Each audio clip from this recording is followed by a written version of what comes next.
iga muuqda maaragtay technology-ga u dambeeyey cayaada laga soo saaro oo diyaaradan maaragtay dabaysha ku kacaysa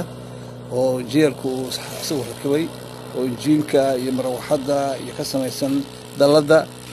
aad baan ugu faraxsannahay galabta inaanu joogno garoomada cadaadood ee diyaaradaha lagu tijaabiyo ninkan baylotkan waxaa leedahay ama injineerkan xiis cismaan tarabi waa nin ugu qaaliya waa nin mustaqbalka dhow loo maleeyo inuu noqdo haldoorka Soomaaliyeed oo fuliyay waxyaalo badan oo gaadiid isagu soo saaray baabuur dhaqaajiyay baaskiil la sameeyay dadka xanuunsan oo disableka baabuur sameeyay haddana diyaaradan alifayaa nagu soo biiriya oo maaragtay raba inay maalgashadaan xataa waa u soo dhaweynaynaa wax badan baan samaynaynaa baabuurtii baa taala